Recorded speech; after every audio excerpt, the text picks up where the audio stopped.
फ्रेंड्स, आप सभी को मेरे YouTube चैनल पे स्वागत है। इस वीडियो में हम आपको सिंधी बॉर्डर डिज़ाइन बनाना बताएंगे। इस डिज़ाइन को बनाने से पहले हम बॉर्डर को स्केच कर लेंगे। वीडियो को पूरा अंत तक ज़रूर देखें। अगर आप नए हैं तो प्लीज़ मेरे चैनल को सब्सक्राइब करें और वीडियो पसंद आए तो वीडियो को लाइक करें, शेयर करें और कमेंट करके हमें बताएं कि डिज़ाइन कैसा लगा।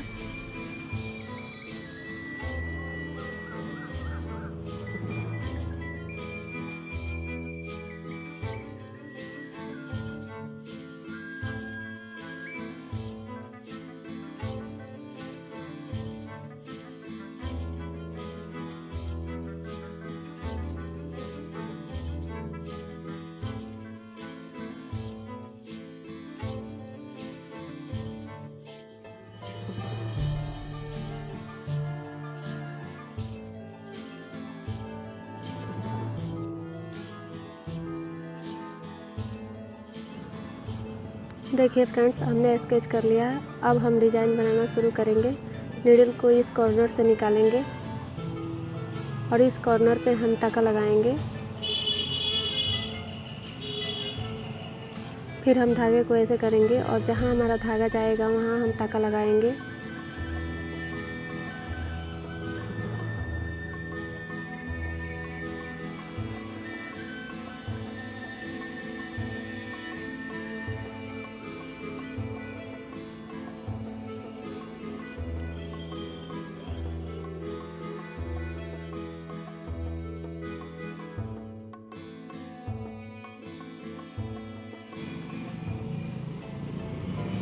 धागे को ऊपर रखेंगे और देखेंगे किस कॉर्नर पे मेरा धागा जा रहा है, वहाँ हम टाका लगाएंगे।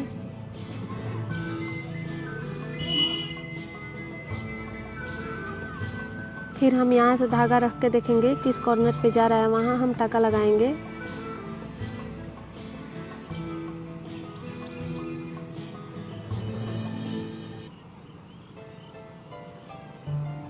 फिर अब हम यहाँ से देखेंगे किस कॉर्नर पे जा रहा है, वहीं हम टाका लगाएंगे।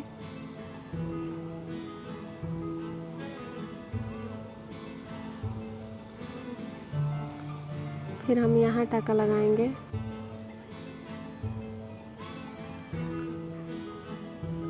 ऐसे ही हमें धागा रखना है और जिस कॉर्नर पे मेरा धागा जाएगा वहाँ हम टाका लगाते जाएंगे।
और भी सिंधी डिज़ाइन का वीडियो लिंक मैंने नीचे डिस्क्रिप्शन में दे दिया है, जहां से आप क्लिक करके देख सकते हैं और सीख सकते हैं स्टेप बाय स्टेप।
देखिए फ्रेंड्स, हमने डिज़ाइन बना लिया है। और भी सिंधी डिज़ाइन का वीडियो देखने के लिए मेरे चैनल को सब्सक्राइब करें और वीडियो को ज़्यादा से ज़्यादा शेयर करें, लाइक करें और कमेंट करके हमें बताएं कि डिज़ाइन कैसा लगा और हमें सपोर्ट करें। Thank you.